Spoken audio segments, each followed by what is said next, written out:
also need to ensure that members within the precincts of Parliament are also safe. We are having a lot of people accessing the precincts of Parliament, which is okay, Mr. Speaker, but it should be done in a way that we are also safe and secure. We don't want a situation like the ones happening at Kenyatta National Hospital to happen within the precincts of Parliament. Mr. Speaker, that should be taken very, very seriously. I thank you, Mr. Speaker. Senator Bone.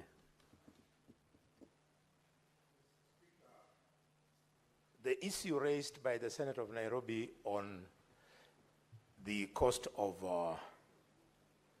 accommodation at the university is very serious. In fact, Mr. Speaker, I would like that the committee goes further and looks into the new funding model.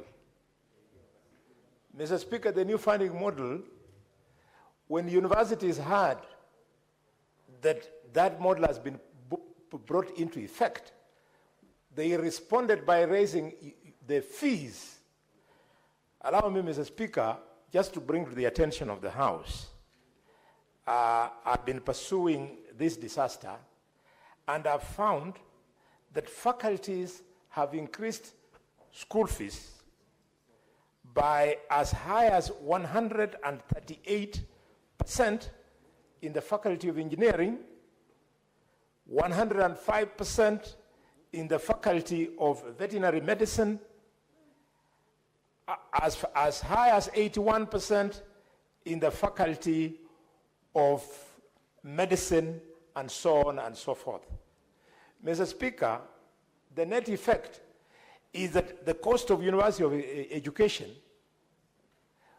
whereas the old model was allowing parents to pay that small fee, but with this increment, even with the government paying the higher fee, using the means of testing, children are not able to pay.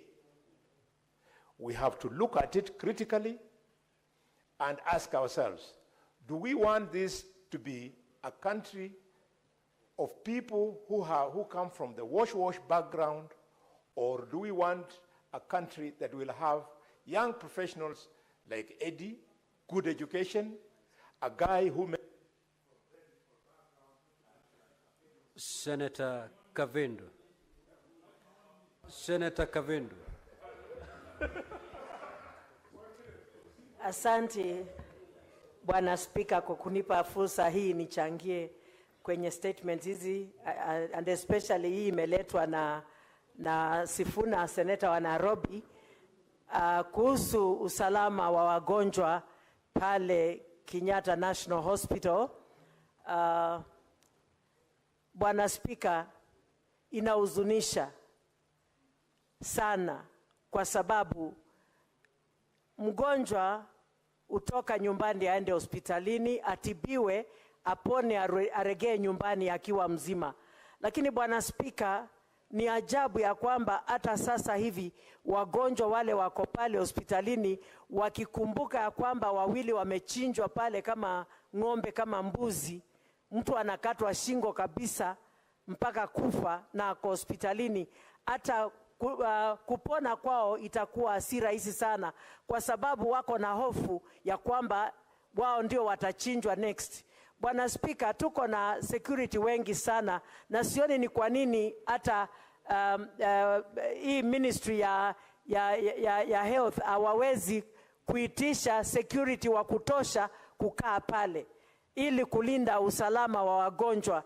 Na hii inamaanisha kwamba hata sisi tukitembea huku nje na kila mahali pengine hakuna usalama kwa sababu ya hao watu ambao ni waovu. Na pia hii ya kwamba Bwana Spika, wagonjwa wanapona, wanakaa pale hospitalini bila kuwa discharge.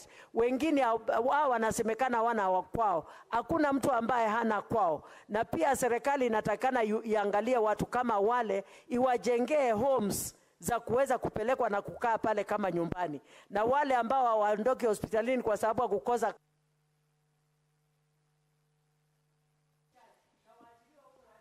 Senator Chute.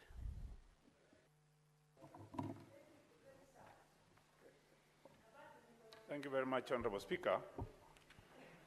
I rise in support of the statement by Senator Onyonka. Honorable Speaker, he brought up some very important issues. The issue is not a problem in Kiambu only, the road on Kiambu. It is in the country. The problem we are faced with is Chinese companies are being given contracts. You can find Chinese traders doing some work, doing in markets like Chuka, Meru, Marsabit, Chinese. And Honorable Speaker, there is an issue brought by Cherkey. He says anything above, anything below 1 billion should be done by locals. Honorable Speaker, the companies that are working in Kenya today on roads and building are mainly Chinese. And if you look at those companies, Kenyan companies who are working in Kenya, have got pending bills to the tune of, in the counties, about 156 billion. Nationally, 426 billion. Most of these monies are supposed to be paid to local contractors. The Chinese contractors can afford to wait for the monies because they are being financed by the government. What about the local contractors? They are suffering. Honorable Speaker, the other days there was a riot in Kenya. The shops were looted. People are complaining about shops that are looted. Unfortunately, that is a problem, yes. But after a few days, the insurance compensated them. Honorable Speaker, local contractors are being given jobs and they are not being paid. There is no insurance that will pay for monies that are supposed to be paid by the government. So, Honorable Speaker. Senator Richard Onyonka.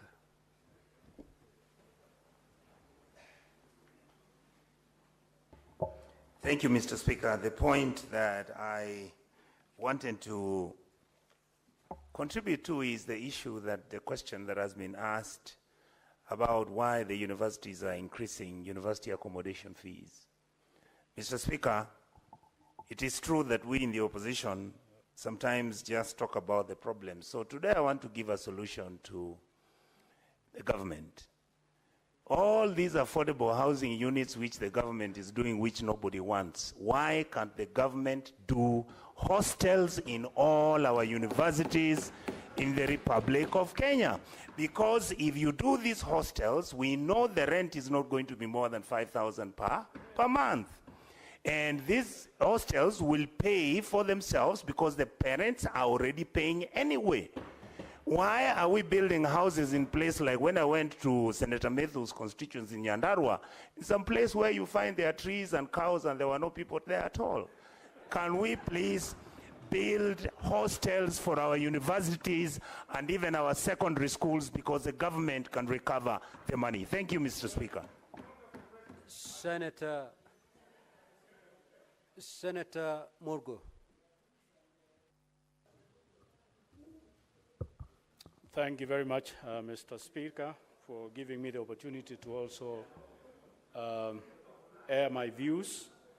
I support the statement made by the Senator of Nairobi about increase of hostel fees in our universities.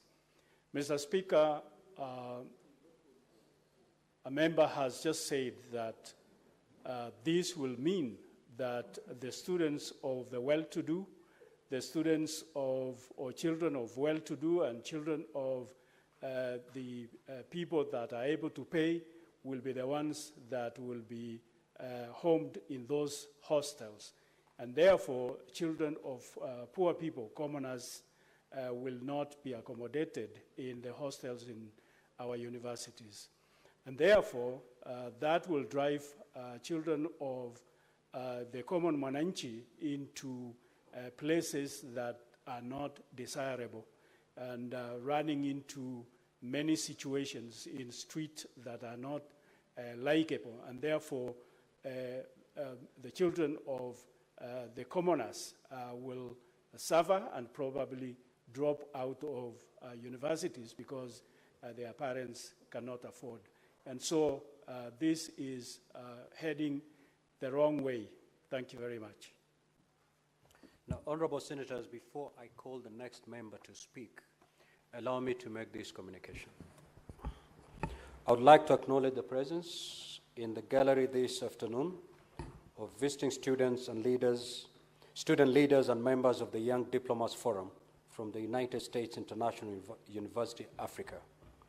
The delegation comprises 40 student leaders, including the members of the student government, electoral college and cabinet, as well as participants of the Young Diplomat Forum. The delegation is in the Senate for mentorship sessions with the Senate directorates. Honorable senators, in our usual tradition of receiving and welcoming visitors to Parliament, I extend a warm welcome to them, and on behalf of the Senate and my own behalf, wish them a fruitful visit. I will call upon the Senator for Nairobi City County under 1 minute to extend the word of welcome. Thank you, Speaker.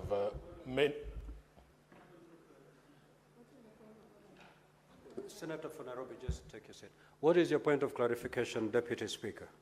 Speaker, you know it is the tradition of the House. When you read such a communication, senators should applaud that delegation. I was communicating to my brother here that senators are not running how the House behaves so some of them are very senior members here. Nobody is stamping. It's only me who did it, Honorable Speaker. I'm very happy indeed. Very, very happy.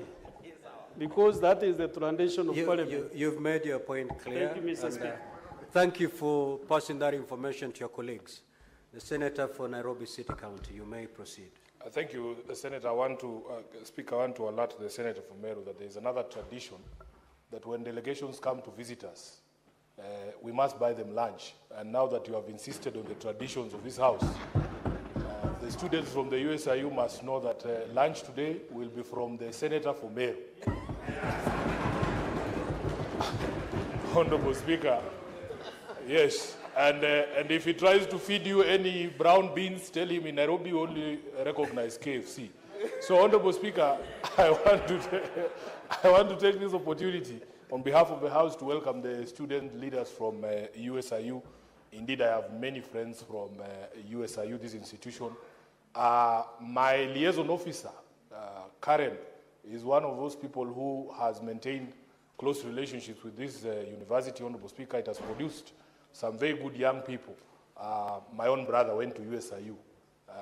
It is one of those institutions that has excelled, exemplified itself in putting out young people who are able to take this country forward in terms of their contribution. We are discussing a very important issue about student accommodation in public universities. At least for you, Honorable Speaker, there has been a lot of investment from private funds to put up accommodation, student accommodation, especially at these private universities. You know about Kwetu hostels, you know about Nyumbani and the others. So we want the same standards to be maintained for your colleagues or counterparts in the public universities, and we are hoping that they will get an equal opportunity at education that all of us got to enable us to be able to be here. So I am available for you after this session. If the Speaker allows it, I will come back there with the Senator for Meru to undertake that tradition that we have talked about here. I thank you, Honorable Speaker. I wish them a fruitful visit. Senator Mazayo.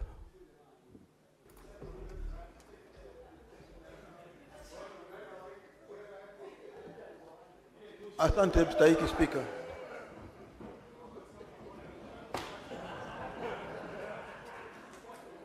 Asante mstahiki Spika. Mstahiki Spika, kwanza nataka kumpatia kongole mwandishi mkuu wa chama cha ODM ndugu yangu Sifuna na vile vile Senator. What is your point of order, Senator for Homa Bay? Mr. Speaker, the 10 years I've been in this House, I've never seen money change hands so openly, so brazenly on the floor of this House. Mr. Speaker, this House is degenerating into that market where Jesus came in and whipped everybody and threw them out. Mr. Speaker, could you declare the Deputy Speaker to be completely out of order? for flashing money, crossing, coming across the aisle, handing over money to Senator Sifuna. We do not know for what reason he's handing over the money. Maybe he's bribing Sifuna to go and burn the house again tonight on TV. Mr. Speaker, could you just declare that have been completely out of order? We cannot be doing money exchange in this house. We cannot be doing those things that Senator Dulo was calling Sokohuru in this house. It is completely demeaning and unbecoming, Mr. Speaker, for us to be flashing and doing commercial transactions in this very hallowed chamber. Senator for Homer Bay, unfortunately, the Speaker did not see it. And for me to rule on that matter, it requires evidence. And you know, if you need to require evidence, you know the route we'll take. We'll have to put the Deputy Speaker under oath so that he can also defend himself. A route that is not that desirable. So let's leave the matter where it is. Proceed, Senator Mazaya. Asante mstahiki Spika. Mstahiki Spika, kwanza nataka kumpatia kongole ndugu yangu Sifuna kwa sababu ya kuleta hii taarifa ambayo inahusikana na mambo ya ulinzi ndani ya Kenyatta National Hospital. Bwana Spika, kama kuna hospitali kubwa ndani ya Kenya ambao kila Mkenya anaitegemea, hata akiwa mgonjwa katika kama ni kule tunaita Makadara ambao ni Coast General Hospital, ama akiwa mgonjwa huko akiwa Kisumu, ama akiwa Northeastern, sote tunategemea hii Kenyatta National Hospital kama hospitali ambao iko na madaktari wa kudumu, wale madaktari ambao wanajua kila kitu ambao wanaweza kutibu huyo mgonjwa. Leo hii ni jambo la kusikitisha kwamba mtu anaweza kukatwa kama kuku. Kichwa kinakatwa, kinatolewa, na alafu huyo mtu aliyefanya namna hiyo hawezi kushikwa, akapelekwa kotini, ama akashikwa, ama akaonekana na kila mtu. Paka hivi juzi wameshika mtu ambaye hatujui kama ni yeye ama si yeye. Huyo mtu ameshakataa hiyo maneno, akasema si yeye. Sasa tunauliza kitu kimoja. Tunataka Bwana Spika, tunataka serikali jambo kama hili, na hii komiti ambayo itapewa hii taarifa ili iweze kuchukua hatua na kuangalia ni nini. Bwana Spika, ni jambo la kusikitisha hivi sasa tukisema ya kwamba hakuna utetezi wa aina yoyote kwa wagonjwa ndani ya Kenyatta National Hospital. Nataka hatua ichukuliwe haraka iwezekanavyo ili wale wagonjwa yoyote atakaye kwenda pale awe ana uhakika wa maisha yake na ugonjwa wake atatibiwa kisawasawa na atapona na atarudi nyumbani. Asante Bwana Spika. Senator Kisang.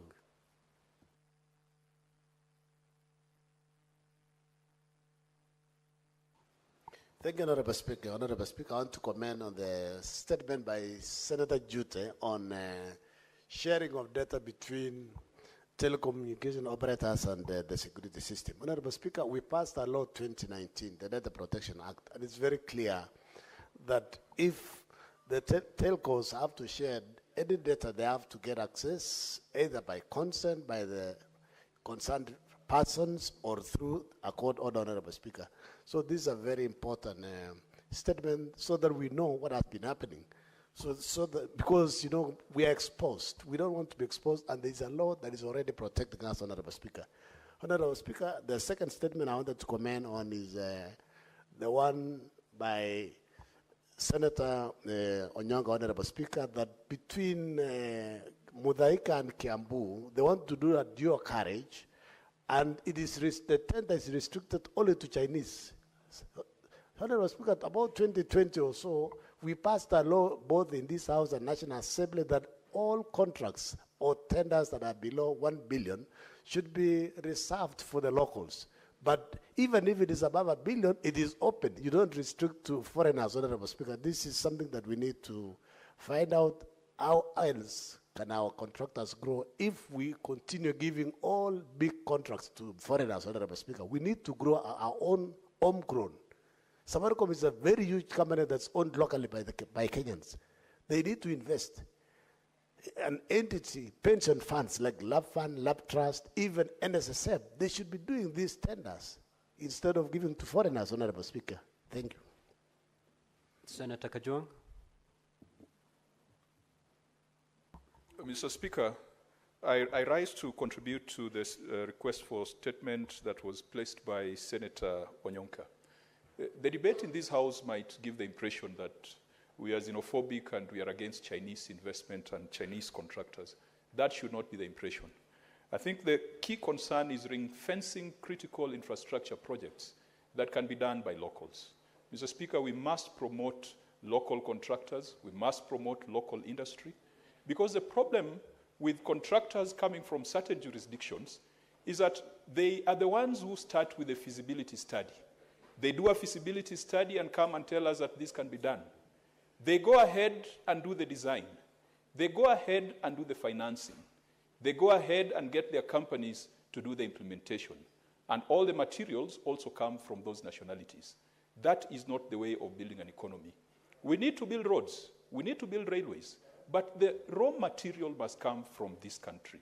The labor element should come from this country. Mr. Speaker, it is sad if for a road project, you find that the insurance for products is being underwritten in foreign countries. The financing and interest and the value that comes out of it comes from foreign countries. Mr. Speaker, I agree with Kenya's political position on geopolitics, that we face neither east nor west. We face forward, but we need to be careful about being boxed and about ring-fencing jobs and contracts that can be done by locals. And I hope that the committee will expand their inquiry beyond China and look at arrangements with the Americans, arrangements with the British, particularly when it comes to military procurement and military supplies. Mr. Speaker, we must believe in this country and we must support our local entrepreneurs and industry. Thank you. Senator Abbas. Thank you, Honorable Speaker. Honorable Speaker, I want to support, contribute to the statement by Honorable Sifuna. Honorable Speaker, I think increasing the cost or the living of or rents for the students is actually going to be very dangerous. And it's going, you know, universities, all people converge from different corners of this country, and most of the students cannot even afford housing. And many of them now will end up into, you know, living into formal settlements, and they adapt a lot of funny characters. So most of them, because they are not even exposed so much to life in Nairobi. And therefore, many will be now prejudiced even their life. You see, many ladies are now, young ladies are being killed in the hostels, fine hostels and hotels and lodges. So I think it's increasing this, the rents, I mean the hostels money is not proper. And I think it's advisable that currently we have so many low-cost houses being built. The university now should be given some of these houses so that they can be able to provide a subsidized accommodation to the university students. Also, I want to support the settlement of Honorable Chute. Honorable Speaker, these days we have what we call data communication authority. And therefore, we need to protect the data of all communication that has been done by the people. I think we need this also is constitutional right to have privacy for all the data that we have. These days you see many people have been kidnapped and in the funny places and they've been taken all corners of the world, of the country. And therefore, as a result of that, we need our data to be protected. Thank you, Mr. Speaker. Senator Endokech, Senator Catherine Muma. Thank you, Honorable Speaker, for the opportunity to contribute to the statements, and I'd like to contribute to the two statements by Senator Sifuna. Honorable Speaker, the national government is in charge of very few, less than 10 facilities. It is so disturbing that Kenyatta National Hospital will be in the state in which it is, and that it will be that unsafe that people would be murdered in that institution. Mr. Speaker, even beyond that, the physical state of the Kenyatta National Hospital is actually, in some instances, even dangerous to patients who are in that hospital. Mr. Speaker, I have forwarded one of the videos taken by a patient from that hospital to the Forum of Senators to just see the deplorable situation in which Kenyatta National Hospital is, and yet it is assigned about 500 million yearly towards maintenance. It has a higher budget than counties combined, and we need to call them to order. Mr. Speaker, this is an urgent issue that needs to be taken seriously by the Committee on Health. On the issue of hostels, I totally support what Senator Onyonka says, that as we create and increase more universities, we need to have intergovernmental conversations to ensure housing development is prioritized for universities and a standard charge is given per households and rules put in place to ensure that the most needy children or the most needy learners get the first priority to go to those.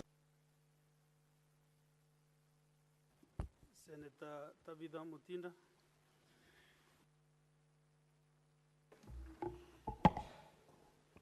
Thank you, Mr. Speaker.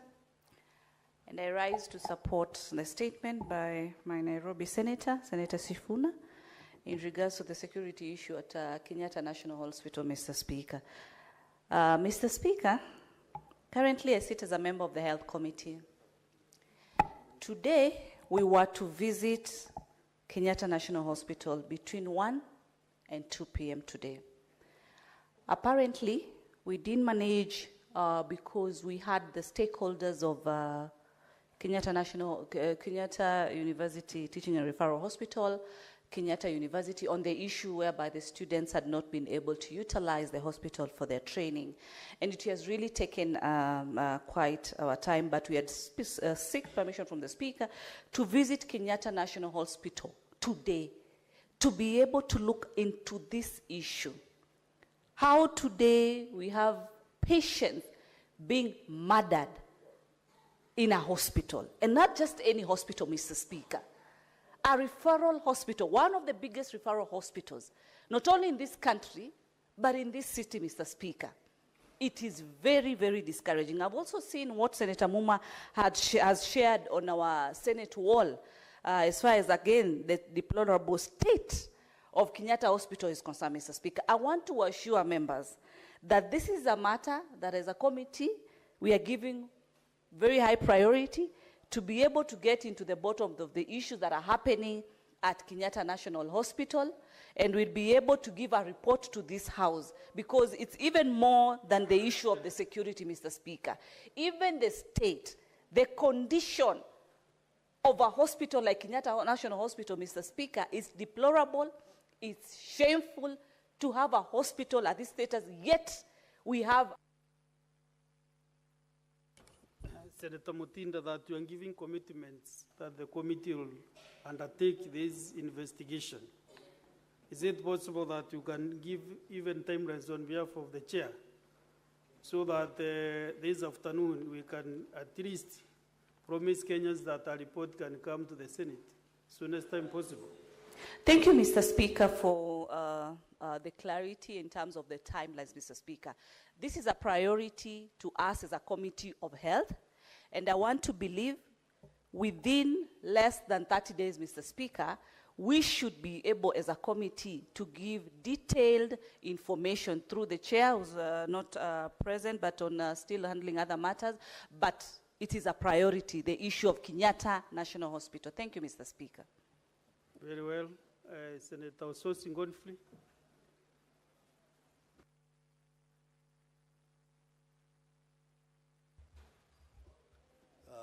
Thank you very much, Mr. Speaker. Mr. Speaker, I want to make comments on the statement by Senator Chute on the sharing of subscriber data, telecommunication subscriber data with the security agencies. Mr. Speaker, this statement is a very important statement, and I think it has been raised before in this House issues to do with data privacy. I think the Committee of ICT should go into the deeper details of what happens, because the law is very clear. The Data Protection Act is very clear that, yes, the security agencies can access private data, but they must get the go-ahead from the courts. They must have a court order to be able to get such data, but for security reasons. But now if we allow security agencies to have a free access to subscriber data, we will be violating the rights, privacy rights of our citizen, and that is not something that our constitution envisages. So I expect the relevant Committee of ICT to go deeper into this matter and give a report to this committee.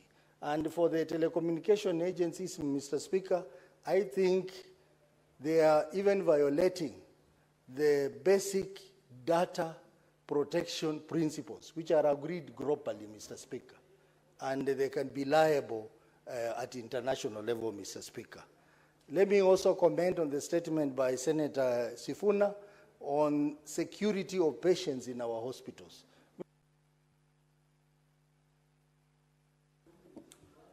Senator Wakili Hilary Kiprotich Sigei.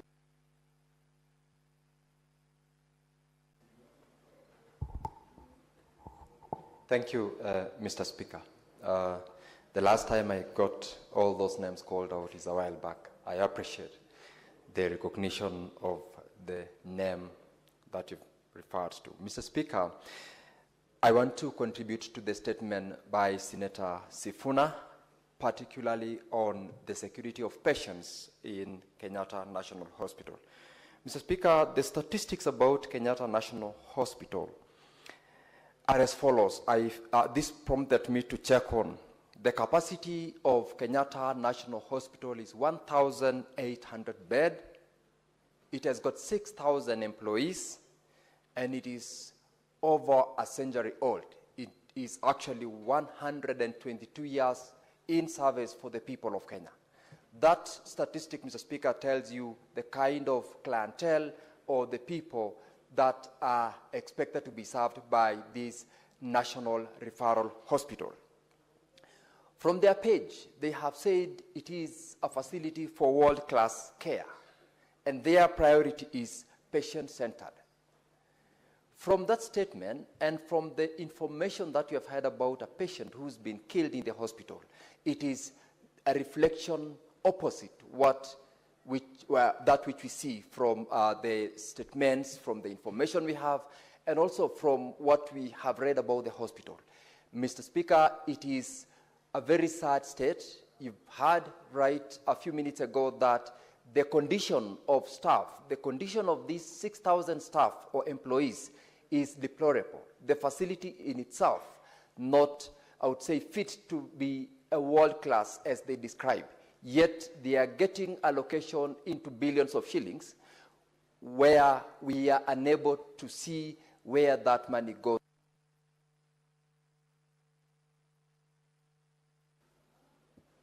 Senator Sigei, I have some sympathy with you, but I can't help at this point. Senator Betty Karunda Chengo. Thank you, Mr. Speaker, for giving me this opportunity to add my voice about the statement by Senator for Nairobi, Senator Edwin Sifuna, on the security of patients at Kenyatta National Hospital. Mr. Speaker, it is very unfortunate that when patients are taken to hospital and their relatives and their people expecting them to be very safe. Senator for Mombasa. Mr. Speaker, it scares Kenyans when we cannot even be safe in health facilities. And I wonder, this hospital is in Nairobi, the city of Nairobi. What of other hospitals that are in other parts of the country, in border counties, where there could be acts of terrorism, where there could be insecurity because of bandits. If we can be unsafe in Nairobi, where else can Kenyans be safe? It is very unfortunate. Mr. Speaker, I want to believe there are people who can be held responsible because they are there to ensure that patients are safe, the workers in the hospital are safe, and even those who are walking in and out of the facility are safe. It is very unfortunate that patients are killed where they have gone to seek medication, where they have gone to get well again, and then they are dying from that. I want to request the security apparatus to ensure that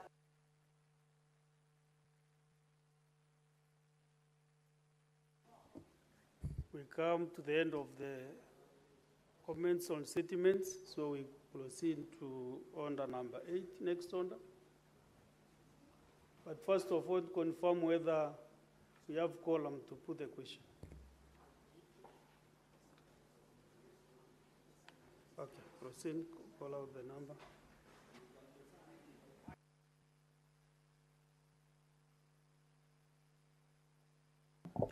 Order number 8, motion. Report of the parliamentary delegation to the 2024 Joint United Nations Interparliamentary Union parliamentary hearings held at the United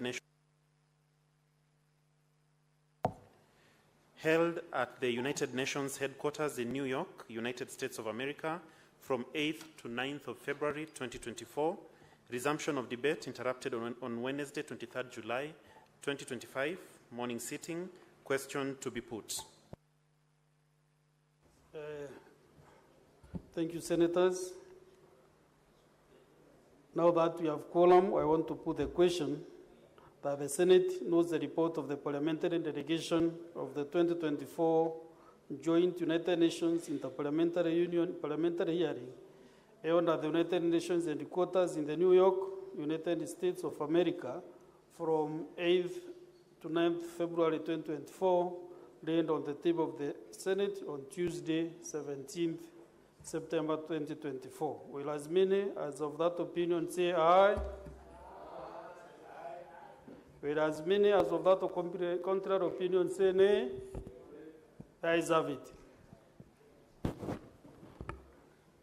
Next order. Order number 9, motion.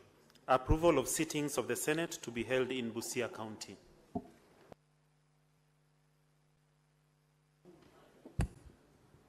Majority Leader, or who is holding belief? Majority Whip, Senator Boni. Yes, Mr. Speaker. I rise to move motion number 9 on the order paper, being the approval of sittings of the Senate to be held in Busia County. That aware, the Senate of Kenya is established under Article 93 of the Constitution, and its main role, as set out under Article 96, is to represent, serve, and protect the interests of the counties and their governments. Further, aware that the critical role that the Senate plays in the interlinkage between the national and county levels of government and the need to enhance the interaction between the Senate and county governments as a means of bringing the Senate closer to the counties and the general public, acknowledging the successes made during the sittings of the Senate outside Nairobi that were held in Uasin Gishu, Kitui, Turkana in September 2018, 2019, and 2023 respectively, and further acknowledging the recommendation of the Senate Business Committee that a sitting of the Senate be held away from the traditional premises here in Parliament in Nairobi during the term of the 13th Parliament, and the subsequent resolution of the Senate made on 8th of March 2023 to hold plenary and committee sittings in the counties for 1 week period within the month of September in every session of the 4th Senate, except during an election year, with the objective to, 1, promote the role and work of the Senate and enhance public awareness regarding the business of the Senate and Parliament in general. 2, highlight existing and new opportunities for engagement in the legislative process. 3, develop and strengthen partnerships at the county level of government. And 4, provide an opportunity for members and staff of county assemblies to learn and share the best practices with senators and parliamentary officers. Now, therefore, pursuant to Article 126(1) of the Constitution, the Senate resolves to hold its plenary and committee sittings in Busia County from 6th of June to 10th of October, Mr. Speaker. Mr. Speaker, I want to appeal to colleagues. This is actually a procedural motion because the intention and the reason for why we're sitting out is a matter that we have all since agreed upon. As the Senate Business Committee, we have sat and found that the dates involved are convenient. And as a senior leader from the community where the Senate will sit in Busia, I want to assure the House that Busia is very beautiful. In fact, you have no idea how much you're going to find it very attractive and enjoyable. You'll therefore be able to mix business and pleasure, which is the way of life, Mr. Speaker. I'm also confirming, Mr. Speaker, that the Senator of Nairobi, who is the youngest senator from the community, will be readily at hand, the community of the community, will be readily at hand to offer any service that you require. Mr. Speaker, needless to mention, Senator Okiya Omtatah, the Senator of Busia, who is a presidential candidate, who up to now is yet to launch his bid, Mr. Speaker, will again be readily available, and I hope that the Senate will find time, Mr. Speaker, to give him an opportunity to address Kenya about his presidential bid when we shall be in Busia. Mr. Speaker, every time I look at him, he talks presidential, looks presidential, but he doesn't walk presidential. So, Mr. Speaker, Mr. Speaker, Mr. Speaker, therefore, I want to encourage the House on your way from the airport to Busia, you'll be spoiled for choice. You can choose to land in Kisumu International Airport. You can choose to land in Eldoret International Airport. You can choose to land in Kitale. And more importantly, Mr. Speaker, you can land at the heart of the land of bullfighting and gold mining in Kakamega at Iwichina Airport. Although I'm not too sure, because the ministry has been slow on the maintenance of that airport, is one of the many reasons why I am very unhappy, Mr. Speaker, with the pace at which the government is trying to access this community that will be hosting you with development. You know, Mr. Speaker, in politics, the people who opposed you and your formed government, as a presidential candidate, I know you might have that opportunity, so take this from me. The people who oppose you when you want to be president, after you become president, when they want development, they come and beg and kneel so that you can change your mind and give them development. But the people who voted for you, when they come for development, they don't beg for it. They demand for it. Yes, I know why Omunyoro is cheering me, Mr. Speaker. Mr. Speaker, I did not have Mrima on the mind. I was having Western on mind. We want to aggressively push government, so that even as they service the rest of the country, they must start with the areas that voted. I'm not a proponent of shares, because the proponent of shares is far removed from... Karwale, let me offer some guidance.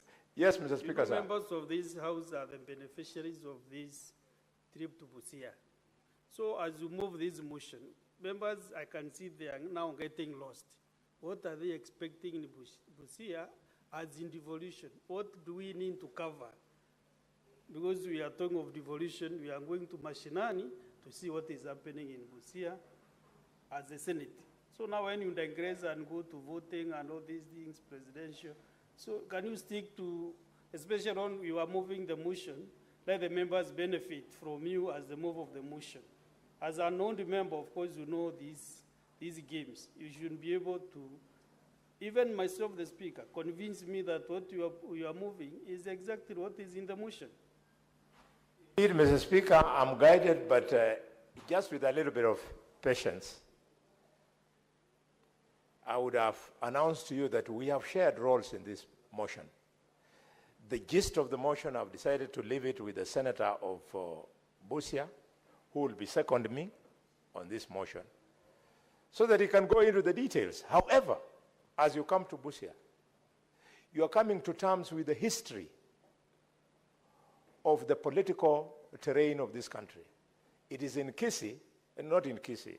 It is in Busia, Mr. Speaker, where senators will discover that the first aircraft to crash with members of parliament, including ministers, in this country was in Busia, where we lost ministers, and one of my heroes, political heroes, Mother Karua, survived, Mr. Speaker.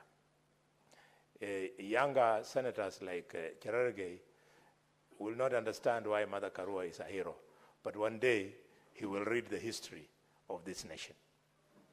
Mr. Speaker, in Busia, you will have an opportunity to see the challenges of the one-stop border post, Mr. Speaker. The one-stop border post in Busia has literally killed businesses in Busia, because Busia is a border town, and one area where we were making a lot of money is through the business of clearing and forwarding. Mr. Speaker, when the Committee of Health comes to Busia, they'll see for the first time how far ahead Kenya is in rolling out health services, because Busia County Hospital treats almost 45% of the patients there are from Uganda. We don't mind, Mr. Speaker, because those 45% are not strangers. They're just the lawyers on the other side. Anytime I see you intimidate me, Mr. Speaker, I always say, you know, I have a choice of being a Kenyan or a Ugandan, Mr. Speaker. Mr. Speaker, when you come to Busia, you'll see with your own eyes how hardworking and innovative Kenyans are. It is in Busia that the modern African mode of transport called boda boda, it's where it was born. In fact, Mr. Speaker, I'll advise members to use the traditional boda boda of Busia. It was not a motorbike. Mr. Speaker, it was a bicycle. And how things change. I remember when I was in the National Assembly, colleagues were laughing at us that we come from a community that relies on bicycles for transport. Little did they know that that innovativeness would become a national means of transport. With those many words, Mr. Speaker, I now want to invite you, the presidential pretender, and by pretender you should understand what I mean by that word. Doesn't mean you have no chance. The claimant to the presidency, the distinguished senator of Busia, my own younger brother, Mr. Speaker, the House does not know, this guy has, before he came here, he helped me a lot to succeed as chairman of public accounts because he could give me information that I used to pin government down when I was the chairman in my other life. Welcome to second me, the Senator of Busia. Senator Koiti Andrew Mtata. Honorable Speaker, thank you for the opportunity to second this very important motion. Indeed, Mr. Speaker, the motion was passed last time, but due to budgetary constraints, the Senate was unable to go and sit in Busia. This time, I hope we'll not hit the same boulder or the same iceberg, but as the indomitable bullfighter, the Honorable Senator from Kakamega has said, it will be an important experience for the Senate to go and sit in this town, Busia town, and see the countryside and sample what this country has in that part of the world. And then you will also understand the impact of the politics of marginalization on communities. Because Busia has got some facilities that are not even available in the entire region. For example, Busia has got cave paintings, prehistoric cave paintings in Kakapel. I hope the Senate will go there and see for itself that we have got prehistoric cave paintings that were done by those prehistoric human beings, but the area is hardly developed, is hardly utilized. If you look at similar sites in Namibia, which I think is the nearest comparison, you will not believe what is happening. Many people will be surprised, many senators will be surprised to learn that Busia has got a big lake, Lake Victoria. And I would love for people to visit the Samia and Bunyala regions of Busia, and especially look at the road transport, the water transport, and how neglected it is. You will notice that it is quite a Herculean task for people to move from one island to another. They will also be able to witness the silting that has brought a lot of flooding to the region, whereby the rivers don't flow into the lake. We will also be able to look at areas like, again, according to the maps by Carlo, hardship areas in Busia, in Bunyala, in Samia, and in Teso North. These are hardship areas which have been clearly indicated to be hardship areas, yet the people who are sent to work there are never paid those hardship allowances. The schools don't get those hardship allowances. And so people will come and see for themselves the kind of challenges we have in a land of plenty, or a land of huge potential. People will also come and see the destruction of wetlands as a result of sugarcane farming. And I hope we also look at the River Yala, the Yala swamp, which we are told is about 17,000 hectares, 11,000 of which are in Busia, 6,000 in Siaya, but all decisions governing the swamp are made largely in Siaya. with Busia left holding the short end of the stick. So we will also come, and it will be a good opportunity because in terms of service delivery, the county is not performing very well. And the Senate sitting in Busia will help us audit and ferret out some of the issues that are leading to underdevelopment. I have finished a forensic audit of the 2022-2023 financial year in Busia. I don't know if there's any other senator in this house who does forensic audits of their counties. I've done that forensic audit. I will be releasing the results tomorrow. But the picture is sad. In terms of public money, Busia is a crime scene. It's a crime scene to the extent that there's a lot of abuse of public funds given to the county government. And I hope that when the Senate comes to Busia, the governor and his team, it will hold their feet to the fire so that we can get some accountability on the ground. You will see for yourselves the level of underdevelopment. Even right down in the city center, when it rains, you need gumboots to move around. You realize that. You will see the airport that Senior has referred to, where the airplane crashed. It was grabbed. I'm right now litigating in court to get it back.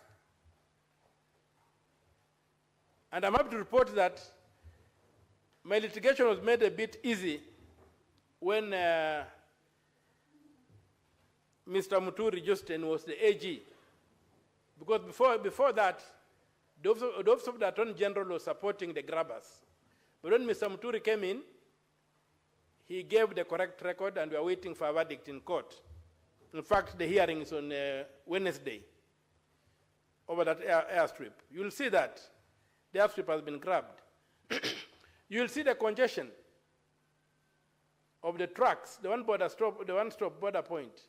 Yes, it came. You will stand on the Kenyan side, and as the crow flies, look across the border to the Ugandan side. And you'll wonder why the Ugandan side infrastructure is much superior to the Kenyan side, yet the financials are the same, and the allocations were the same. It's a very sad situation for us, because even when you drive to Namanga, you see the kind of, and then you cross over to Tanzania, and you see that was the funding by the same developer, and you find that the road on the Kenyan side is narrower, it's full of potholes. On the Tanzanian side, the road has been done according to the textbook. So you'll see that in Malaba and in Busia. There is also a border crossing point in Busia that was gazetted years ago. We are having a webinar today. People from Busia were discussing it. It was gazetted. The Ugandan side have done the infrastructure. The Kenyan side is nothing. It would have helped ease the congestion that we usually experience in those towns. So you wonder what is happening and why did we gazette those kind of things. It's also been noted that Busia is the only part of Kenya that had the great apes. Or in Swahili they are called Sokwemutu. The great apes in Atasoy they are called Ichom. And there's a place called Ngelechom, we are in the land of the great apes. When you look at it, sometime in 1952, the colonial government excised some land, about 300 acres, for the preservation of the apes. That land has been encroached on, all the trees have been cut away. The apes have moved to Uganda, to the wind impenetrable forest. They have abandoned Kenya. You will see that vast land sitting there, and maybe the Senate will have a chance to look at it and say, what do we do with this land? I've been engaged in a very active recovery of that land, trying to push away the encroachers who wanted to turn it into sugarcane farms. And these are the unique things, because people are going to Uganda to see great apes. We had them in Kenya, but we have not just looked after them. Now look at what kind of potential is that for tourism. You have a lake, you have prehistoric sites, you have got the great apes, but the place is that poor. Nobody cares about it. Some of these things don't require the guidance. Some of these things are national. The governor just came in the other day. We have had independence from 1963. Why were they not developed like other parts of the country? Yeah, was it an idle talk when Idi Amin said that the border of Uganda is in Naivasha? It was not, because that area was totally neglected. So we need to look at historical injustice. Of course, the governors have committed their sins, but their sins are not the original sin. Their sins are basically transactional. They are not structural. We have structural sins in this country that need to be addressed. So when you come to Busia, you'll be able to see what we are talking about. Of course, the governor will have to be held to account, and I will want them to hold him to account. And as I said, I'll be releasing my report, my forensic audit report tomorrow, and you'll see what I've unearthed.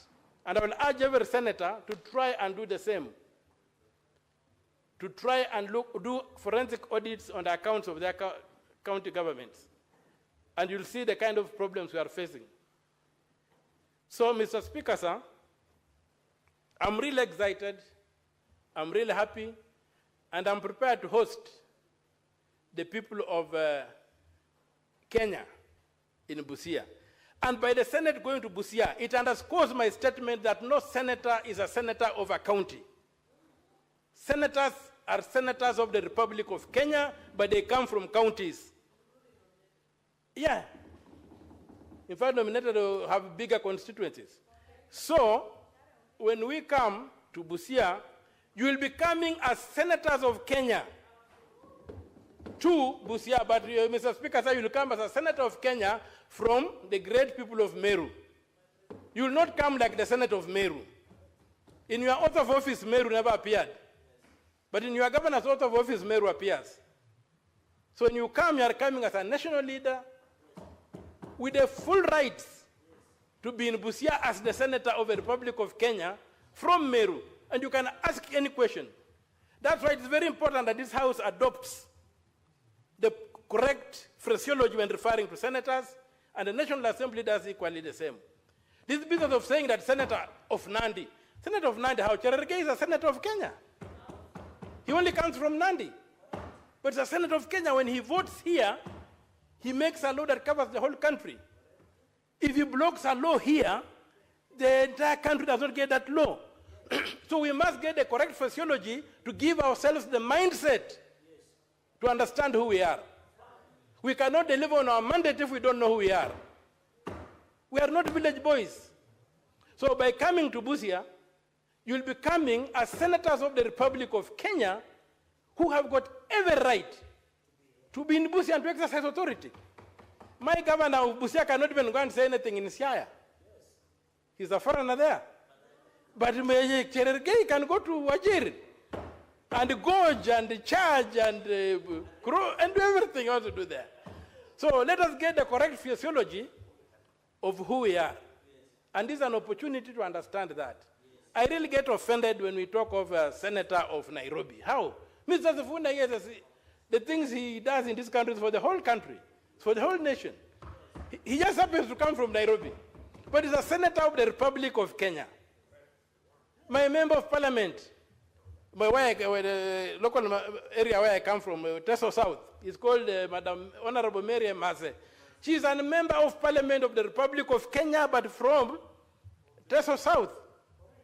We must get that phraseology to give us that national outlook. Otherwise, we begin looking, pigeonholing when we look at the problems of this country. We must stand on the balcony as national leaders and have a worldview that is not restrained by choosing to stand in your small villages.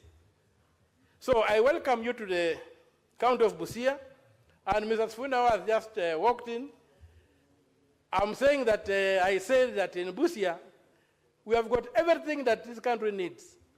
But because of our bad politics and history, the original sin of this country, we were marginalized, and even the great apes we had, with a complete park for the apes, is no longer have moved to Bwindi impenetrable forest in Uganda, because nobody cared about them. Now the land has become a grazing site. So, Mr. Speaker, sir, I say that this concept of the Senate choosing to sit in counties is absolutely important, as it gives that county or the people of Kenya to understand that we are one country, we are one nation. We just have regions and what have you, but we are one people, we are one nation, and I'll welcome you. My brother says I don't work presidential. When you come to Busia, I may even be imperial. I may even be imperial, but I'll work presidential. So most welcome. I'm most happy. I'm excited. And I hope my governor too will be excited, and we will together be able to host the great people of Kenya. And I know when you come to Busia, all the assets that you'll carry to the assembly, whatever will be left there. So Busia will be the richer. And MCS will be the richer, and all of us will be the richer. So, Mr. Speaker, sir, with those few remarks, I support the motion. Thank you. Thank you, Senator Koiti Omtata. Thank you for seconding. But Senator Karongo Wadhango has been grappling to hear the social aspects of Busia County. You have omitted that part, which is very, very important as well. So you have given us very, very tough issues that we want to witness, but the social aspect, then we are scared. Or not just, but Senator Karongo Wadhango. Sorry, I have also included myself there, but Senator Karongo Wadhango is lost. Anyway,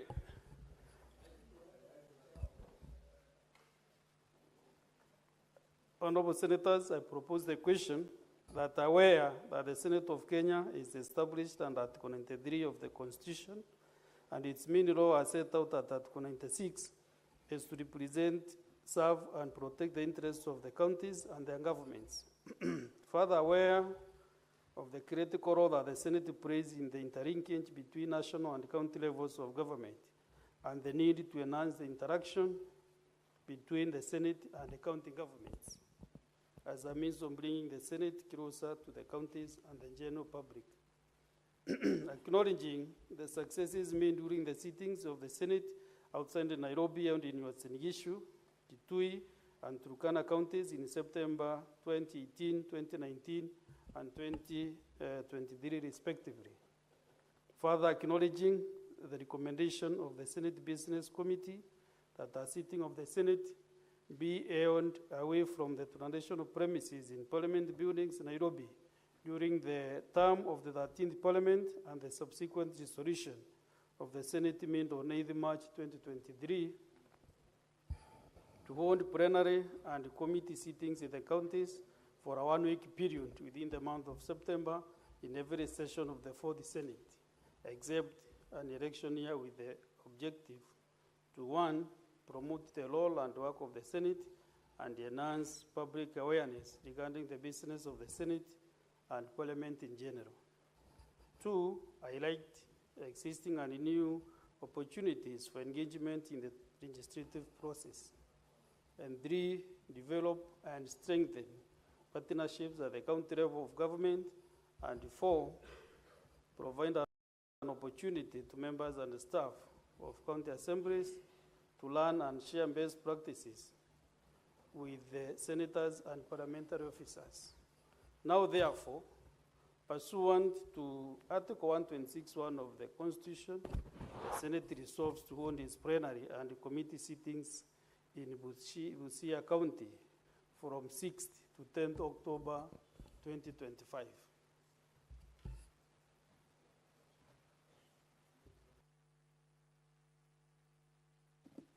I thought from the onset this was termed as just a procedural motion, but I can see we have several senators who want to spend some time. But senators, can we agree maybe how long can this take so that can you get consensus? 3-5? There is also 1 minute from Senator Zena. 3 minutes, fine, 3 minutes. Let's start with Senator Chalagai Samson. Mr. Speaker, thank you. I agree this is a procedural motion. Mr. Speaker, it has always been my argument because as a ranking member of this House, Mr. Speaker, we should do more of oversight visits. I remember in public accounts we have tried to visit, and I'm happy that this time, Busia, we should visit, Mr. Speaker. We need to go there and see what is happening. The area senator did not assure us of our security because the last time he was there, he was living under hail of stones. But I hope the security agencies will handle that matter. Mr. Speaker, Malaba border point and Busia being one of the critical towns as you exit our country is critical. And I remember East Africa Community Trade Protocols. Malaba is one of the few and important places. Mr. Speaker, it's always sad to see in the news that there is gridlock, there is inefficiency, especially in our trade of transporting, Mr. Speaker. Secondly, Mr. Speaker, and I want to assure Senator Okiya Omtata, the principle of broad-based government, and His Excellency the President, is equity and equality, Mr. Speaker. And that is why he has said the political marginalization has always affected Busia, Mr. Speaker. Yet other parts of this country has developed. I want to assure him, and also the whip of the government, Mr. Speaker, that the President is very keen on bringing equity and equality development across the country. And the only time that the Senator Omutata, Senator Kalwale, should give the chance to government to deliver on equity and equitable development, Mr. Speaker, so that we can move going into the future. Mr. Speaker, as I exit, I want to leave the holy verse of Revelation, chapter 3. Senator Chalagai, just a minute. What is your point of honor, Senator Boni? Karwale. Mr. Speaker, under Standing Order number 105, is the Senator of Nandi in order to pretend that he is the spokesperson of the government, to pretend that he is a minister? Mr. Speaker, can he be asked to withdraw remarks aimed to imply that he can inform the chief whip of the government when the reverse is the case, Mr. Speaker, on how government works? Unless, Mr. Speaker, he's implying that this is a tribal government which he's trying to defend. We have a government of Kenya which does not recognize him with any leadership position whatsoever. He's a small man, Senator of Nandi. Could he migrate from his tribal thinking and focus on how government works? Senator Boni Kalwale, it's today that also I'm hearing that you are the majority whip of the government. I thought you are the majority whip of the majority side, not of the government. Because you can form the government and still you don't own the majority. Are you aware that you contemplate that? Speaker, I stand guided, but why I have so stated is because there's so much confusion now. We don't know which is the majority side, which is the minority side. Because the people on minority side are in government.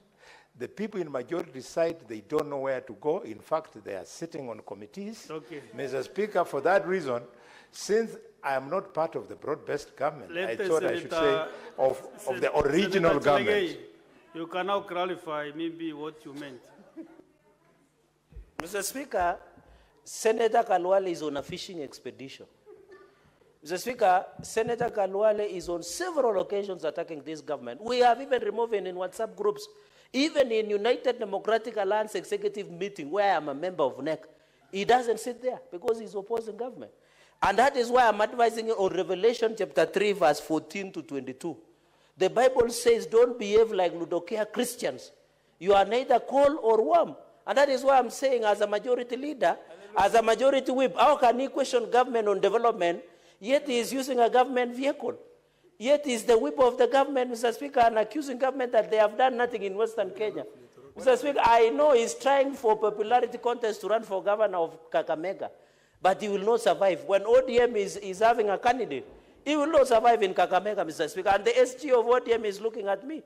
Because the current governor of Kakamega is a member, distinguished member of ODM, Mr. Speaker. So, Mr. Speaker, I want to advise, I am not a small man, Bwana Kalwale. The fact that I was elected by the great people of Nandi to be the Senate, not only as the first senator, I am enjoying my 2 term, Mr. Speaker. And God willing, President Ruto will enjoy the 2 term coming into the future, Mr. Speaker. I want to appeal, we are in this broad-based government to stay. And I want to confirm to Senator Kalwale that President William Ruto and Raila Odinga will work beyond 2027, Mr. Speaker, for some of us who sit, Mr. Speaker, who sit deeper and deeper in government, Mr. Speaker. With those very remarks, Mr. Speaker, I submit and I submit. Senator Ezena Lemelatian. Thank you, Mr. Speaker, and I rise to contribute to this very noble initiative by the Senate.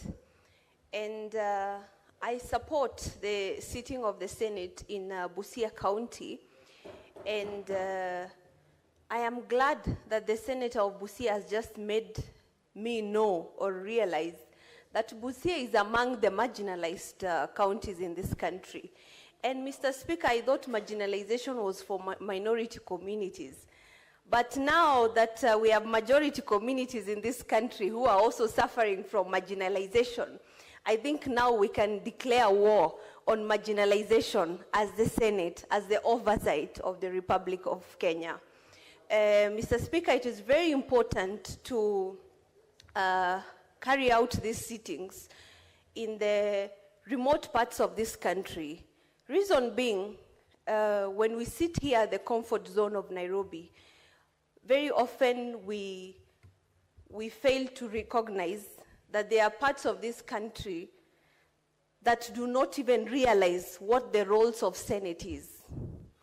Even worst of all, some counties, like in my county, Samburu, voters and citizens do not know the role of any elected leader. Because I have noted with very serious concern that when elected leaders realize that most of their people are illiterate, they take advantage of that and lure them with false narratives, with false promises. And then our people start wondering, how come that every time we elect people and they turn out to be very bad, they turn out to be liars, they turn out to be very corrupt people? It is because these people do not even know the role of these specific leaders in the offices that they hold. And it will also be good for this, our citizens in the marginalized parts of this country to note that senators do not have development funds, that senators are there to speak and talk. Senators are there to defend the rights of the people, to ensure that public resources are utilized for the intended and rightful purposes. Senators are there to question any embezzlement of funds in each of our counties. Because it is very saddening, Mr. Speaker, when we have a lot of resources being pumped by Treasury to our respective counties. But after almost 15 years after devolution, some of our counties are still lagging behind. It is very hurtful, Mr. Speaker. The other day, and I thank the President of Kenya when I was in Baragoi, he sponsored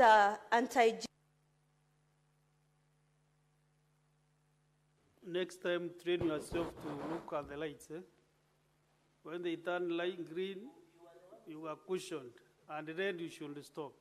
Next time, you are doing so well nowadays. Congratulations. Next is Senator Kadangwa Paul.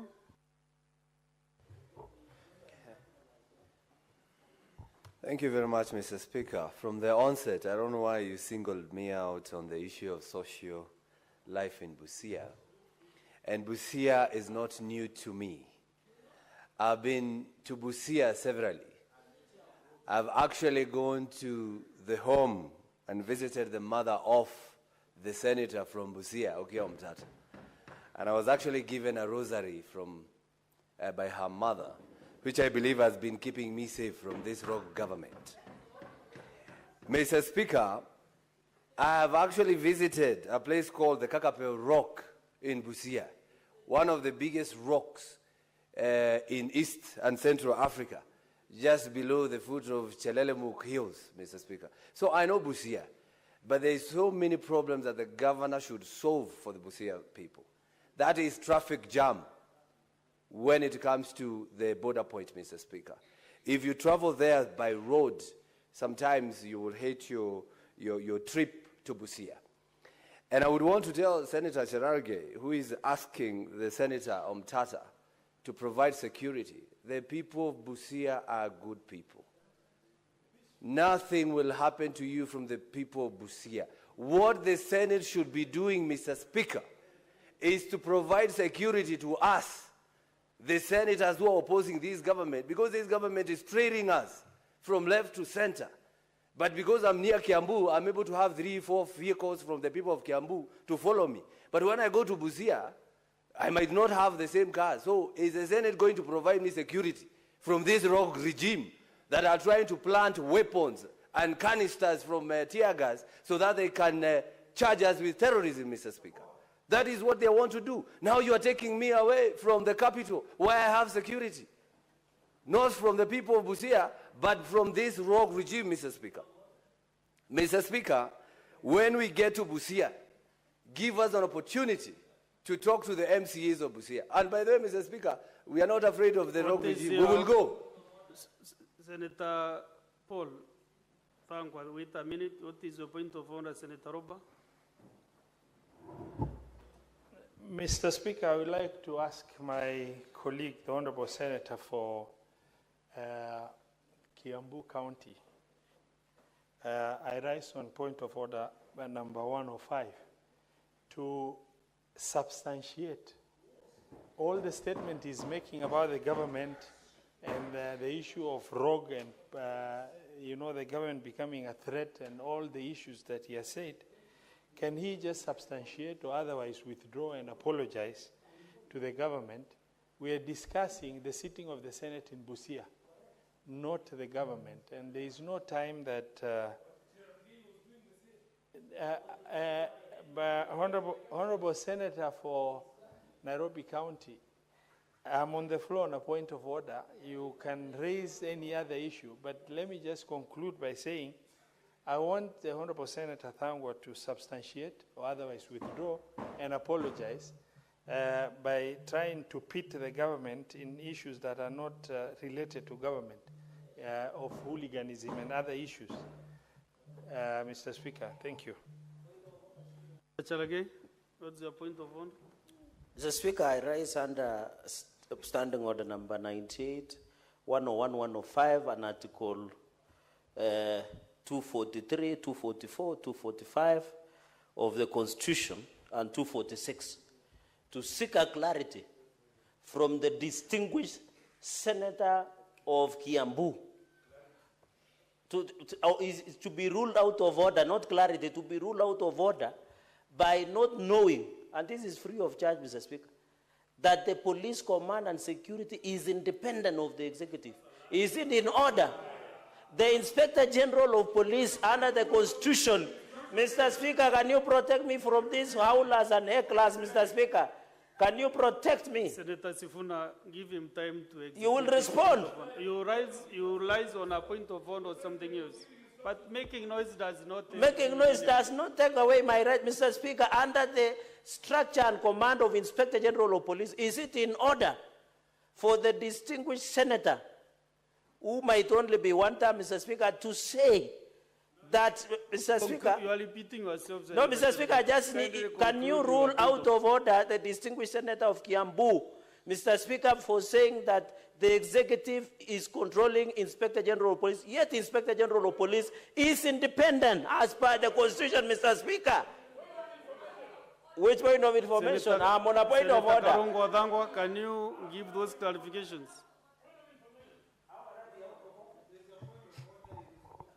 And your time is really running. No, Mr. Speaker, Mr. Speaker, just hold my time on my contribution. This is their time. So Yeah, because they are can the you one who have conclude? interjected me, and that's why I want to answer them, Mr. Speaker. Can If they you do never that answered, very if they never asked, then I will be contributing. So, Mr. Speaker, I'm being told to substantiate the obvious. Mr. Speaker, today as we speak, the Honorable Koimburi of Juja was taken by DCI. A few days ago, the Honorable member for Manyata in Embu was taken by DCI on his way home. The other days, MP for Naivasha, Jane Kehara, was taken by DCI from her home.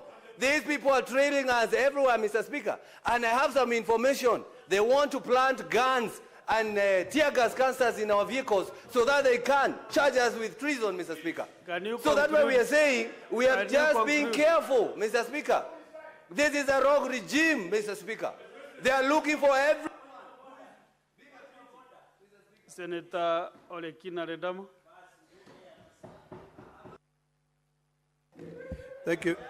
Thank you, Mr. Speaker. Mr. Speaker, I rise to support the motion on holding the Senate session in Busia County. Mr. Speaker, it is imperative that Kenyans note that whenever we take the session outside the presence of Parliament is for us to be able to continue with the day, with our order paper of the day. Not for us to be able to go and engage with MCS or engage the citizens. It is essentially taking the same business that we'll be carrying out here and taking it to Busia. Mr. Speaker, I'm quite happy that we are now reaching out to other counties because while we are there, going on with our daily order, or when you look at the order paper, when we leave the presence of that parliament, which would have been gazetted, we'll get a chance to be able to enjoy the cultural diversity that exists in Busia. A little fact that is not known about Busia is that it's home for the largest freshwater lake in East Africa, which is Lake Victoria. It is also important for us to appreciate the fact that we have been fighting for a very long time for the East African community to be actualized. Busia is a border town, and it will give these legislators an opportunity to see the importance of actualizing the East African community or the East African Federation. I'm sure the distinguished senator from Busia is constantly held in traffic when there are so many trucks that are crossing. It will give these distinguished senators from the 47 counties who are elected by representatives from each of the 47 counties, as well as the special elect, an opportunity to be able to acquaint themselves with the rest of Kenya. I can assure you, Mr. Speaker, that even though I've been to Busia, I've only been to Busia during the campaigns. I've not had a chance to be able to widen, sort of like deepen my relations with the people of Busia.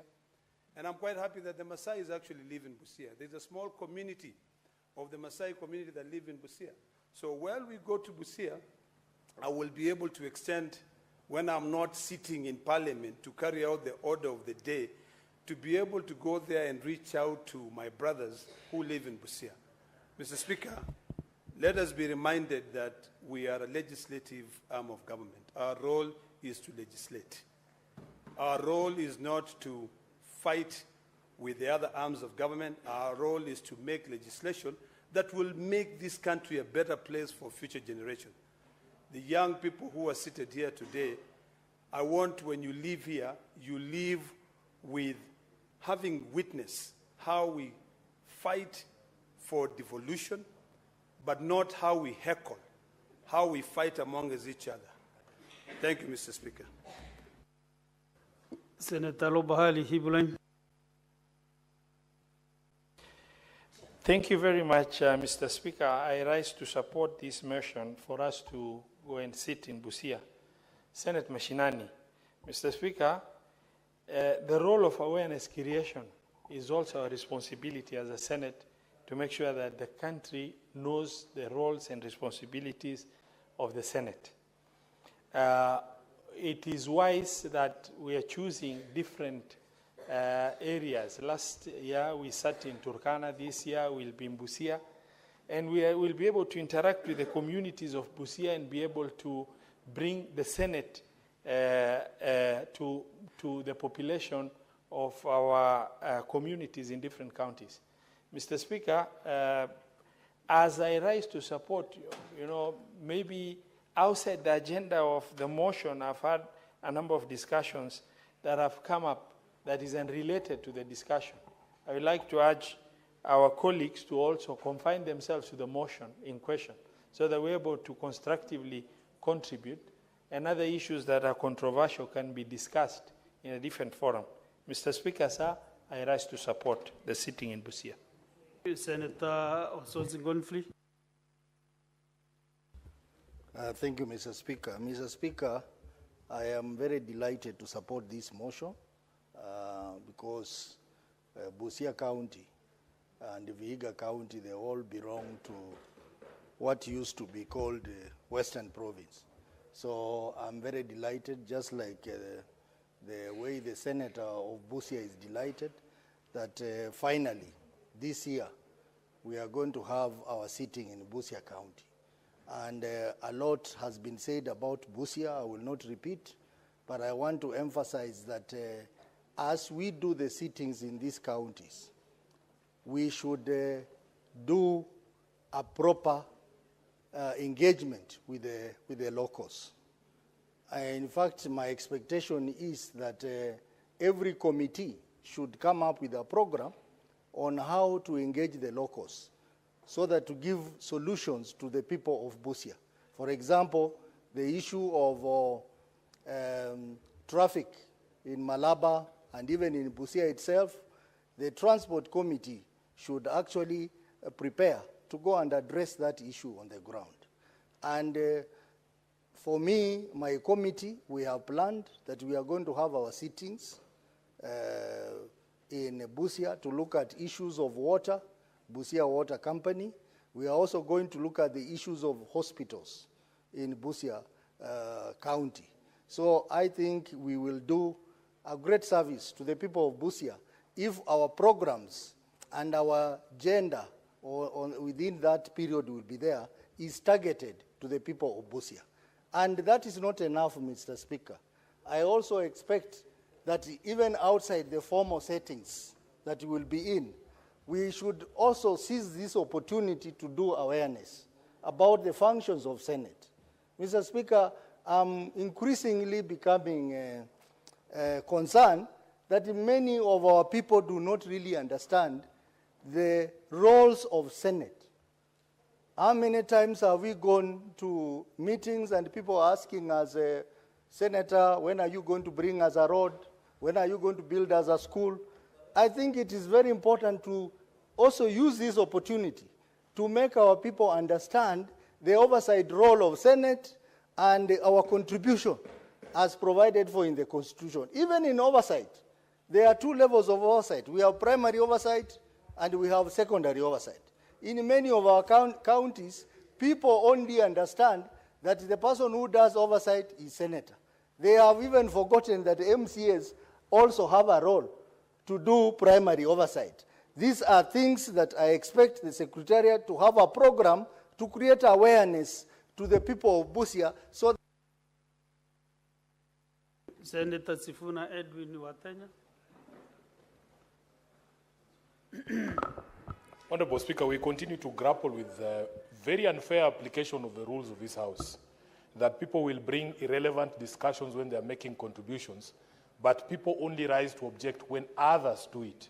Honorable Speaker, let me begin by saying I am very proud that I was a member of the House Business Committee in 2024 when we made the decision to host Senate Mashinani in Busia.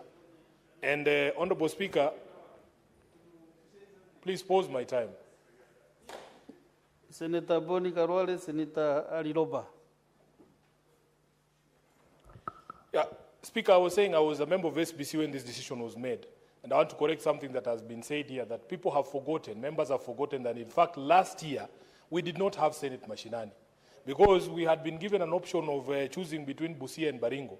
And would you believe it, Honorable Speaker, we were not able to go to Busia as a Senate because we were told that this House has no resources to get senators to Busia. And that is why when members of the National Assembly ask us, what exactly is the Senate's problem with the National Assembly or with Parliament generally? These are some of the things, because we are hindered in our ability to perform our functions because of the sort of facilitation for our functions that we get from Parliament. So, members of the National Assembly, I hope you understand the things that the Senate goes through. Honorable Speaker, in Turkana, we had a very good experience. I was happy because when you go to these places, you learn a lot. That even in the chambers where our colleagues, the members of the county assemblies, sit, where we share and that oversight responsibility. Honorable Speaker, we are very lucky as a Senate. And my prayer has always been that all the county assemblies would reflect or look like the Senate here in Nairobi, so that the members of the assembly can also be able to undertake their functions in an environment, the same environment that we enjoy. Honorable Speaker, I come from Bungoma. That's my hometown. And there are many ways to access Busia from Bungoma. You can use the road from Kandui to Malaba. There's another one that goes through Bumula. There's another one that goes through Matungu. Honorable Speaker, I want to disclose here that as SG of ODM, I'm very proud of the county of Busia. The county of Busia has the highest percentage of registered voters who are members of ODM. It is not Siaya that is number one, or Homa Bay. It is Busia County, number one in the registration of members of ODM. So I am very proud of that county. We won almost all the seats there, Honorable Speaker, which is a factor that makes me very proud as well. So we are hoping that when we are there, we will get opportunity to interact with the people. In Turkana, the people of Lodwar told me that many of the senators were not interacting with them. We want you to interact with the people of Busia because that is the land of Mulembe. There's no problems there. And I want to assure you, Senator from Busia, that if there are any spillovers, if there are any things or shortages of anything, even if it is chicken, to run fresh chicken from my mother's farm to Busia, it will take less than 40 minutes, Honorable Speaker. And I will also be inviting the Senate to go and visit my mother in Bungoma. After you are done, you can rest there.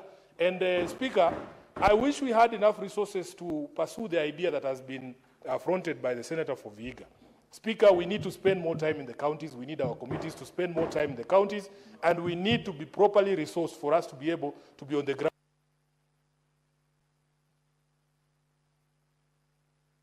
To request for more time to this afternoon. Speaker, strictly 1 minute, kindly. Experience. The one thing that the governors don't like to see is the Senate on the ground. Is the Senate on the ground. I am happy that upon my request, the Committee on Public Accounts is coming to Nairobi to audit our projects. The Committee on Devolution is also coming to audit the state of devolution in Nairobi. Imagine, Honorable Speaker, if all the committees of this House were to spend 1 week in Meru. The Committee on Roads is sitting somewhere, Public Accounts is looking at the books. I think we would do better and thorough work on the ground if we were able to spend more time there. And I want to beseech this House to make it possible for our committees to spend more time on the ground, especially in these last 2 years, Honorable Speaker. We should spend more time on the ground to audit projects and the performance of these governors, because that is what we were elected to do. I thank you, Honorable Speaker, for your kind indulgence. Well spoken, because Senator Charagai was said to put an intervention. He thought you and I. Yeah. Okay, we are almost concluding. Next is Senator Oburu Odinga. Yes, thank you, Mr. Speaker, sir, for the opportunity. Mr. Speaker, sir, I come from Siaya County, which is bordering with Busia. And Mr. Speaker, history has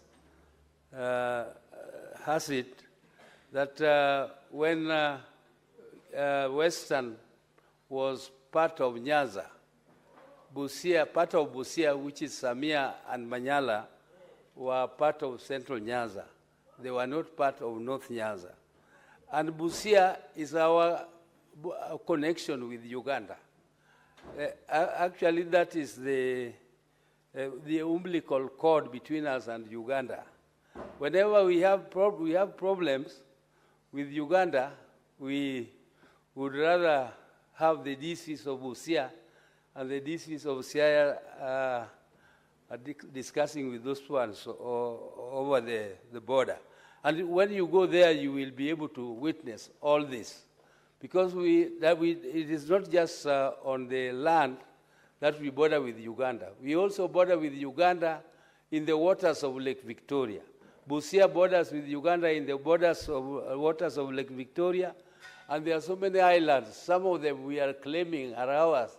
I don't want to mention them to create a problem with our neighbors. But I know they are, where the people who are living there are people from Kenya, they are people from Busia who are living there. But, Mr. Speaker, that notwithstanding, there is also a cross-border.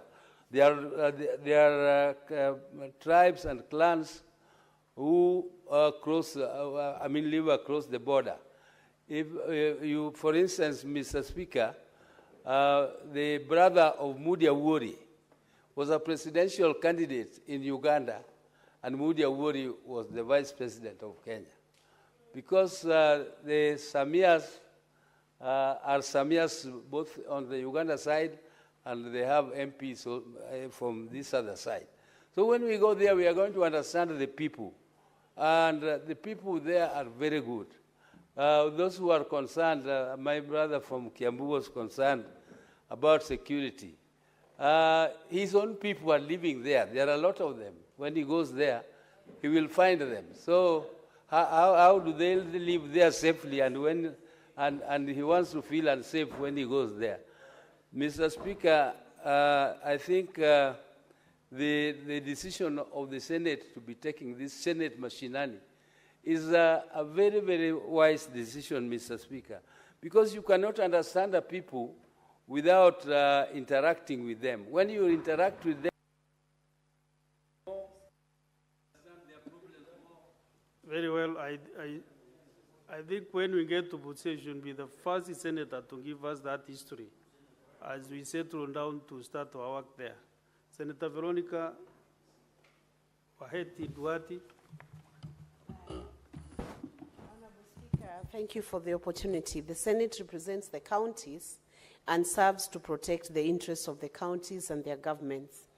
There is no better program for Senate to undertake than to go to Senate Mashinani and to make efforts to reach out to the 47 counties. The rich experience we had in Turkana County, the last time that we had Senate Mashinani, was proof of the fact that Senate should actually find ways and means and reasons to sit in the counties and understand exactly what the counties need. And that's why I'm quite looking forward to being in Busia County, and I look forward to experiencing the rich cultural heritage that is in Busia County, fronted by the Luya and the Teso communities, a rich agricultural county which has sugarcane as its commercial farming, a crop which I believe has now brought a smile to the farmers in Busia, and I'm sure Senate will be happy to receive the feedback, especially because the payment of sugarcane has been revamped by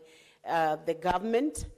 And I know that they have good feedback on whether devolved agriculture is working, especially in the sugarcane farming, which has been brought very many issues of contention before, but which now must have given a smile to the farmers in Busia.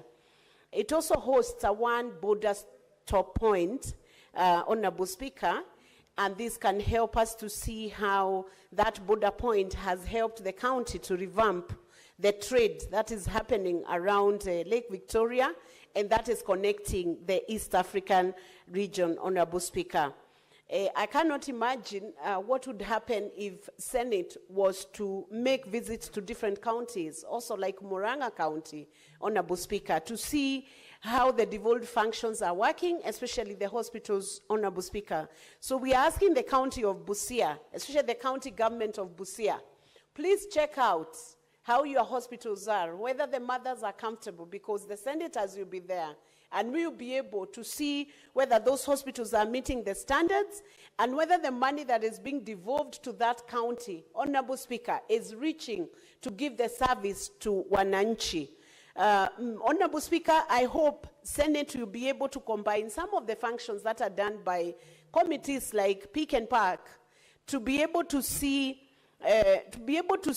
whether the devolved function and the way the funds are being utilized to serve the people in Busia, Honorable Speaker, is being honestly done, or it's another, I'm avoiding to use a crime scene, Honorable Speaker, because we have seen several counties, those funds never.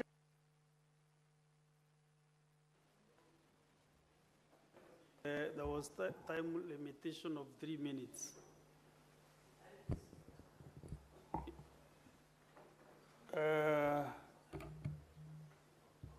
Senator Wakoli, you on the line, but I think you'll be sentenced to opt out.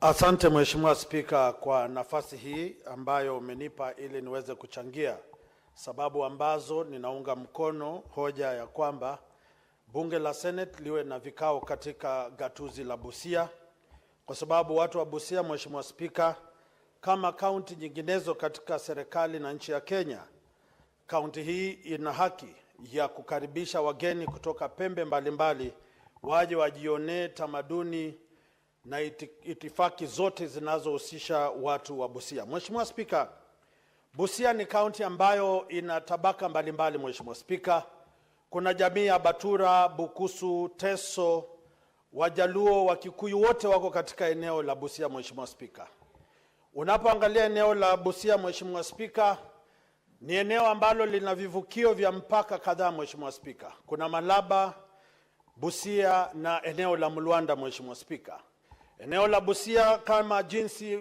wenzangu wametaja, kuna ukulima wa pamba, ukulima wa mahindi, ukulima wa parachichi, ukulima wa miwa. Mheshimiwa Spika, na ni muhimu watu wa Busia wapate nafasi hii, kwa sababu baadhi ya viongozi nchini humu hutamka maneno ambayo hawaelewi na hawajui mbona, kana kwamba eneo la Busia linahitaji fedha la kusawazisha miradi ya maendeleo. Mheshimiwa Spika, eneo la Budalangi, eneo la Teso, Mheshimiwa Spika, ni maeneo ambayo watu wana uchochole, wana umaskini, na ambao lazima fedha zifike ili watu waweze kujivunia.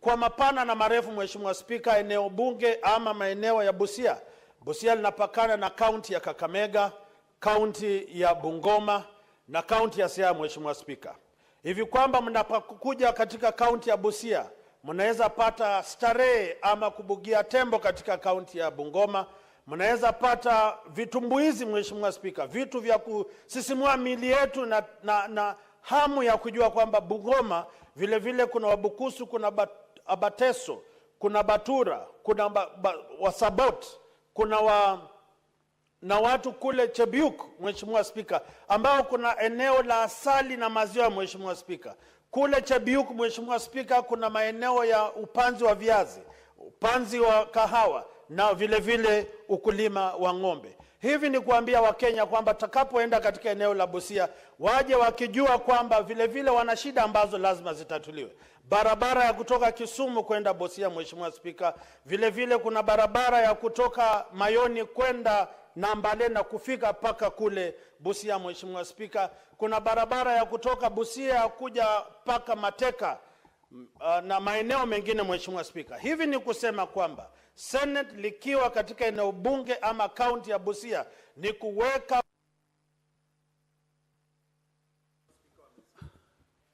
Now, having no other senator now wishing to contribute, I request the mover to reply.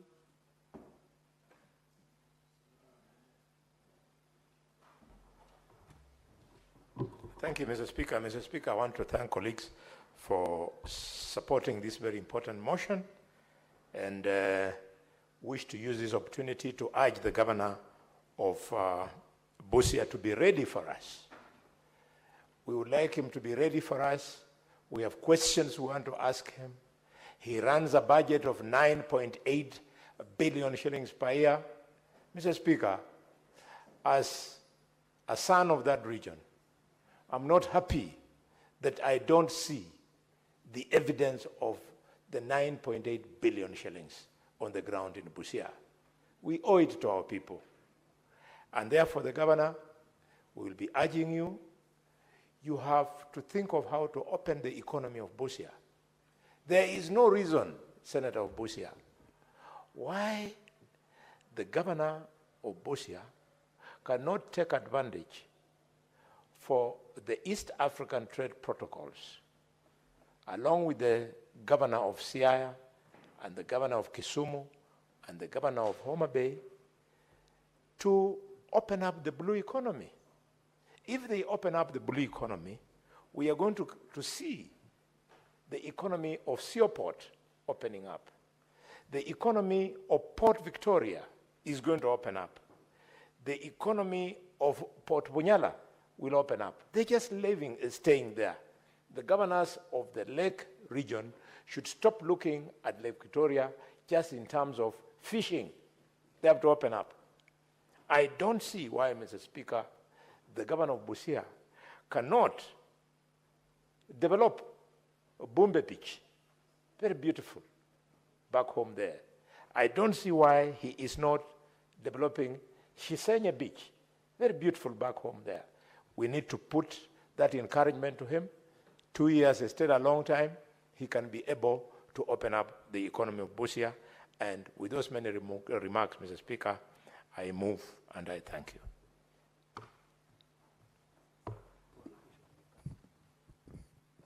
So,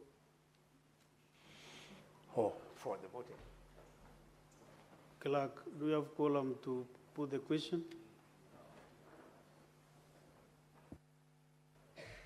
Mr. Speaker, with your permission, when I look around the House, the numbers are not good for voting.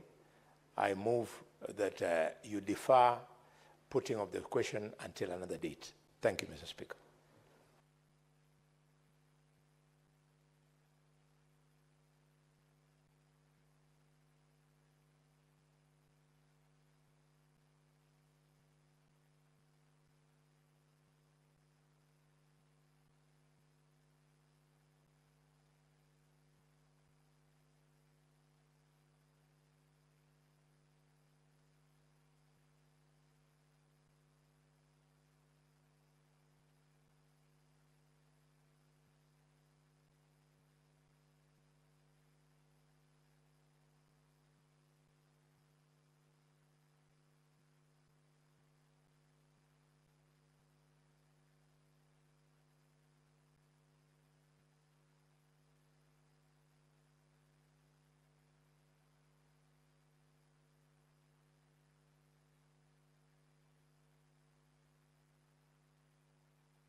Honorable Senators, let me understand whether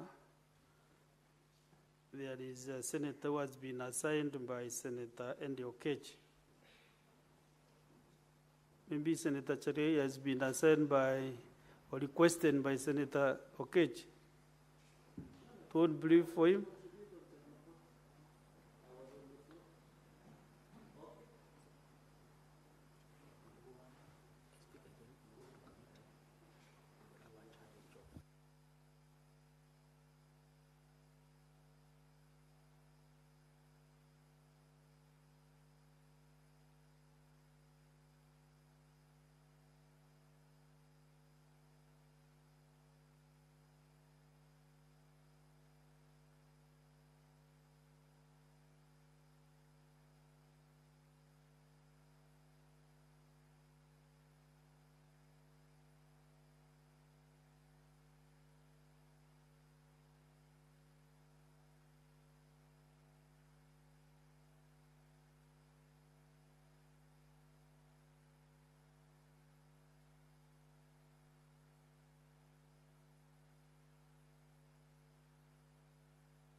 Next order.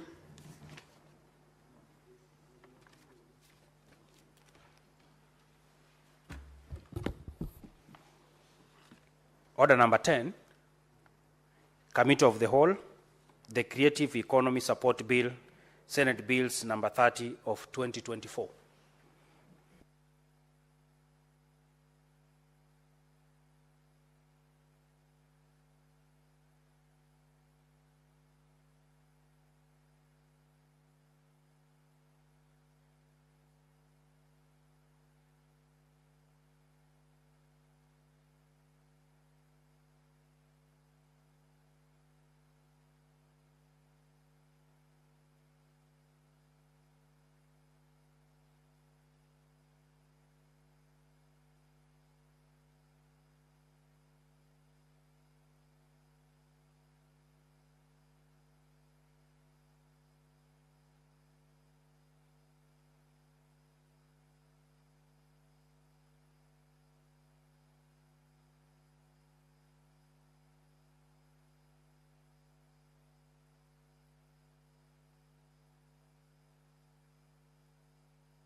Honorable Senators, we are now in the Committee of the Whole for the Creative Economy Support Bill, Senate Bills number 30 of 2024.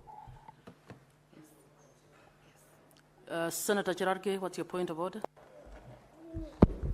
Madam Chair, I stand on Standing Order 41 that if you look around the House, there is no quorum as provided for by the standing orders. I thank you, Madam Chair.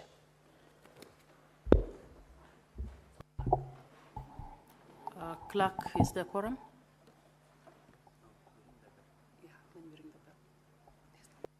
There is no quorum. Sergeant at Arms, can you ring the bell for 10 minutes?